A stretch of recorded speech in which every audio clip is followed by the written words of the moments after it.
The morning I was supposed to start putting families out on the street, I held the eviction notices in my hand and felt the paper shaking like it knew something about me I hadn't admitted yet. It was early October of 1972, and the Bronx had that particular kind of cold that crept in before winter properly announced itself. Steam rose from the manhole covers along East 169th like ghosts that couldn't quite leave the city. The elevated train rattled overhead every few minutes, shaking loose dust from the old brick buildings that leaned into the street like tired men waiting for a bus. I was 27 years old, with a newborn daughter at home and exactly $64 in my checking account. Back then I was the superintendent of a 6-story walk-up owned by a man named Milton Weiner who lived somewhere comfortable in Westchester and treated buildings the way some people treat parking meters, useful things that collected money when maintained just enough not to break completely. Our building sat between a shuttered shoe repair shop and a deli that never seemed to close. The deli glowed under tired fluorescent lights all night long, and if you walked past at 2 in the morning you could still hear the radio behind the counter playing Motown through a small speaker with a cracked plastic grill. Inside the building the hallways smelled like bleach, cabbage soup, and sometimes cigarette smoke that never quite found its way out the windows. The linoleum on the stairs had been cracked since before I started working there. You learned the rhythm of a place like that. The building had its own breathing, its own moods. Morning meant radios clicking on behind thin walls. Coffee percolators bubbling. Someone frying onions 2 floors up. Kids clomping down the stairs for school. And every first week of the month meant rent. I kept the rent book in a drawer beside the radiator in the basement office. Handwritten receipts. Carbon paper that smudged your fingers blue. Names I knew better than my own cousins.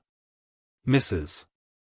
Delgado in 3B always paid in exact bills folded neatly in an envelope.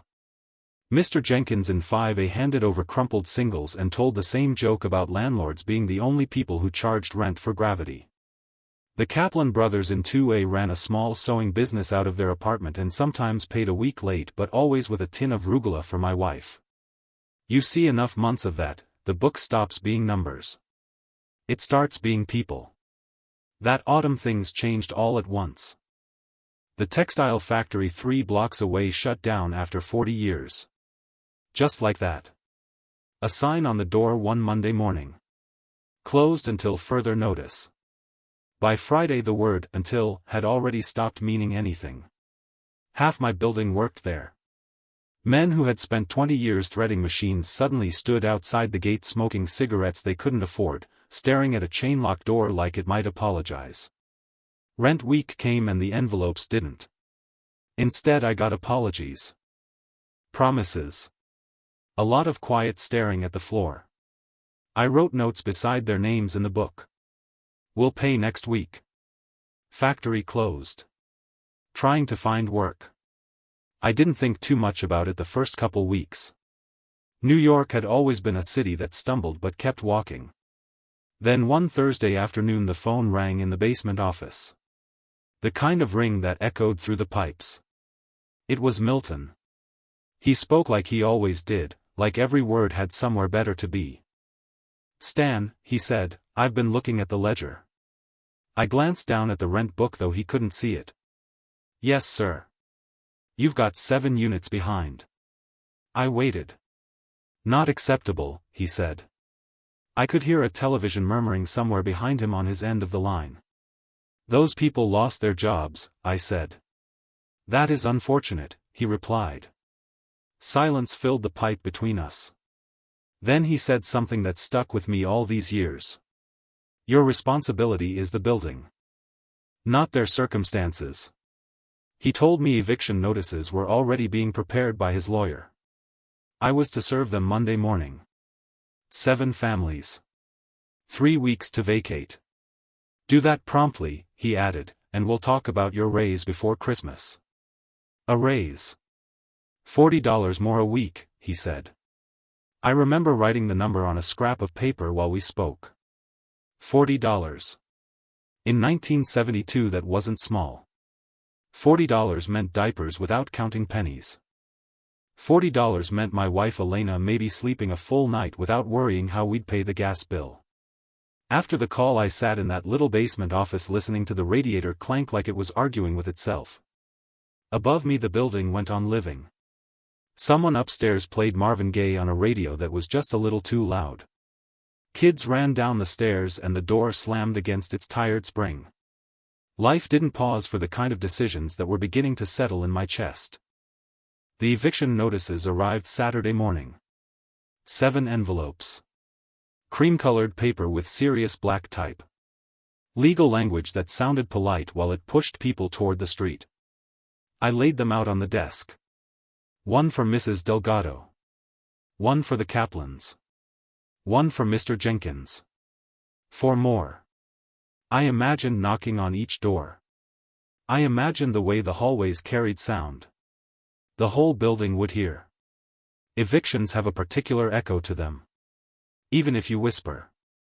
That evening I walked home past the deli.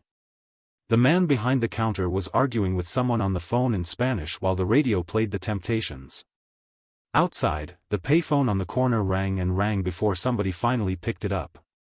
The Bronx smelled like autumn and bus exhaust. Our apartment was 4 blocks away in a smaller building. Elena was sitting at the kitchen table with the baby sleeping in a laundry basket lined with blankets. That's the kind of crib you use when money hasn't caught up to your love yet. How was work? She asked. I set the envelopes on the table. Complicated, I said. She read the top one slowly. Evictions? 7. Her eyes drifted to the baby. Are you going to do it? I sat down across from her and stared at the grain of the table like it might spell out the answer. They promised me a raise if I clear them out, I said. How much? 40 a week. She didn't say anything right away. The refrigerator hummed. The baby made a small sleepy noise. Finally she said quietly, that would help. It wasn't pressure. Elena never pushed that way. But truth has weight even when spoken gently. We needed the money. A lot. Later that night I walked back to the building because sometimes thinking works better when you're moving. The streetlights buzzed faintly. Steam drifted from the manholes in soft white clouds. Somewhere down the block somebody laughed too loud and a taxi honked like it had somewhere urgent to be. I unlocked the front door and stepped into the hallway. The building had settled into its nighttime sounds. Radios low behind walls. Pipes ticking. From 3B I could smell cabbage soup. From 5A came the faint rhythm of Motown again. I stood there with the envelopes under my arm. The first door was Mrs. Delgado's. Her husband had died 2 winters earlier. She cleaned offices at night. 3 kids. I imagined handing her the paper. I imagined explaining. Then I walked upstairs. At 5A Mr. Jenkins was inside listening to a ballgame on the radio. The announcer's voice crackled through the wood.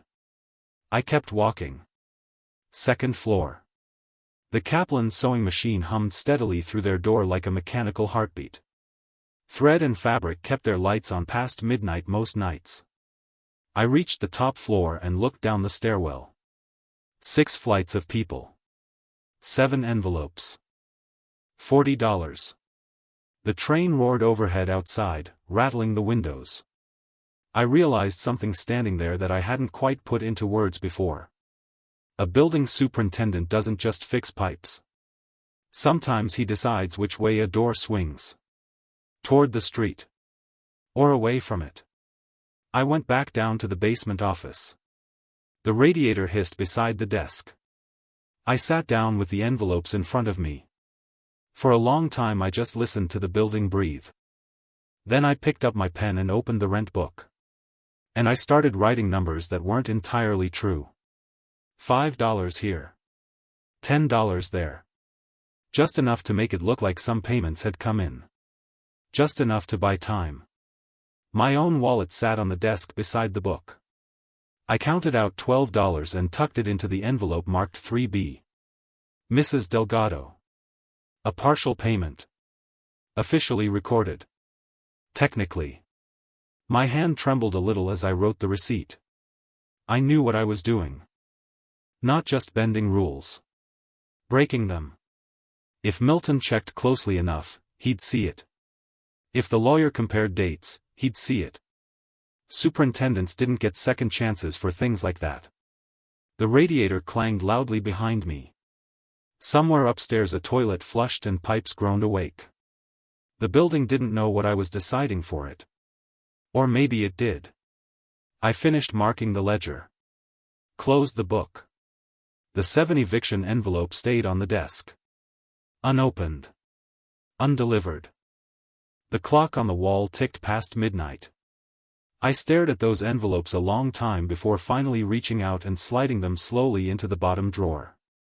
And that was the moment, sitting there in the dim basement light with steam whispering through old pipes, when I realized I had just chosen something that was going to cost me more than $40. Monday morning arrived gray and windy, the kind of New York morning where the cold slips through your coat even though winter hasn't officially claimed the calendar yet. I woke before the alarm. Elena was still asleep, one arm draped over the laundry basket where the baby lay breathing softly. For a few minutes I just stood in the kitchen watching the steam curl up from the kettle and trying to convince myself I could still change my mind. All it would take was walking into the basement office, pulling those envelopes out of the drawer, and doing what I had been told. 7 knocks. 7 apologies. 7 doors closing behind people carrying cardboard boxes. $40 a week. Instead I folded the eviction notices back into my coat pocket like something fragile and stepped out into the cold. The Bronx was already awake. A garbage truck clattered down the street, men tossing metal cans with the kind of tired efficiency that comes from doing the same motion 10,000 times. The deli lights glowed pale through the window while the owner wiped down the counter with a gray rag. Somewhere down the block a payphone rang twice before somebody answered it with a loud "hello" that echoed across the sidewalk. The elevated train roared past overhead, sending a shiver through the iron beams and a ripple through the puddles along the curb. I unlocked the front door of the building and stepped inside. The hallway smelled like boiled coffee and last night's cabbage soup. Kids were already running down the stairs for school, jackets half-zipped, bookbags bouncing against their backs. One of them nearly collided with me and shouted, "Sorry, Mr. Stan," before disappearing out into the street. I watched them go and felt the envelopes pressing against my ribs through the lining of my coat. In the basement office the radiator rattled like it was trying to shake itself apart. I sat at the desk and opened the rent book again. My handwriting from the night before stared back at me. Small entries. Partial payments. A lie written neatly in blue ink. For a while I just listened to the building moving around me. Footsteps overhead. A door slamming on the 3rd floor. Somebody coughing through thin plaster walls. Eventually there was a knock on the office door. Not loud.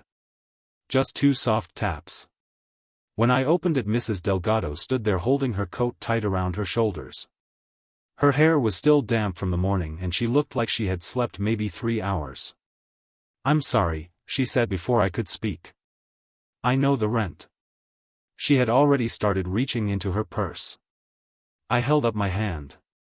"It's all right," I said. She frowned.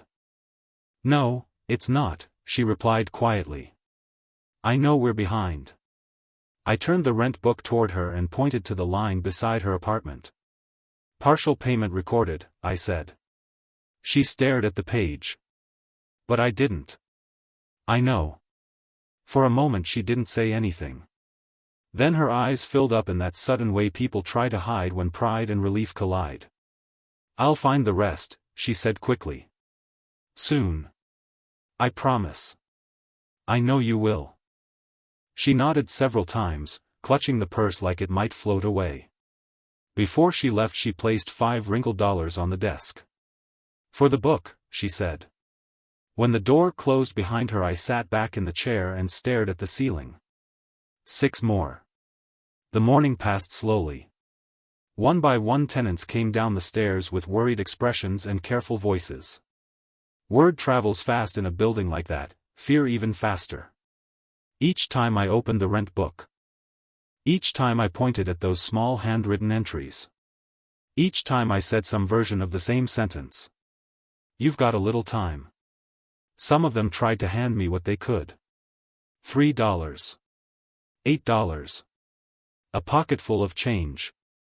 I took it all and wrote receipts like it mattered more than it probably did. Around noon the Kaplans came down together, the two brothers standing shoulder to shoulder like they were about to negotiate with a bank instead of a superintendent in a basement office. They smelled faintly of fabric glue. "We heard about notices," the older one said. I slid the envelopes further into the drawer with my foot. "Nothing you need to worry about today." They looked at each other. The younger one reached into a paper bag and set a small tin on the desk. "Rugula. Still warm. For patience," he said. I laughed a little at that. Patience wasn't exactly the word. By late afternoon the building had settled again. The sun dipped behind the row of brick buildings across the street and the hallway windows turned the color of weak tea. I had just finished writing another receipt when the office phone rang. That basement phone had a way of making my stomach tighten before I even lifted the receiver. "Stan," Milton said. He never bothered with hello. "Yes, sir." "You delivered the notices this morning?" The radiator clanked beside me like it had its own opinion. "Not yet," I said. A pause stretched across the line. "What do you mean not yet?" "I'm collecting partial payments." That was not the instruction. "I know." His voice hardened in that controlled way men use when they are about to remind you who signs your paycheck. The instruction, he repeated slowly, was to serve the notices. Outside, a bus roared past and rattled the window. "I'm trying to keep them from falling further behind," I said. "A couple weeks might." "No." The word came sharp and immediate. "You are not running a charity, Stan." I rubbed my thumb against the edge of the desk. "These are good tenants. They are tenants who owe money." Silence filled the line again. Then he said, "You understand that failing to enforce eviction makes you responsible for lost rent." I did understand. He wanted me to say it out loud. "Yes. And if you can't perform the duties required of the position," he continued, "I will find someone who can." The phone cord twisted slowly around my finger. Above me someone's radio started playing a Diana Ross song through the floorboards. "I hear you," I said. He waited. "So the notices will be delivered today?" I looked at the drawer. 7 envelopes. Still sealed. I imagined the hallway carrying the sound of those knocks from door to door. "No," I said. The word surprised even me with how steady it sounded. On the other end of the line the silence thickened. Finally Milton spoke again. "Then I suppose you should start looking for other work." The click of the receiver echoed loudly in my ear. For a long moment I stayed there holding the phone even though the call had already ended. The radiator hissed softly. The building carried on. Upstairs someone laughed. A child ran down the stairs. A door opened and closed. Life moving forward the way it always does, indifferent to the little battles happening in basements. That evening I walked home slower than usual. The wind had picked up, tunneling between the buildings and tugging at newspapers along the sidewalk.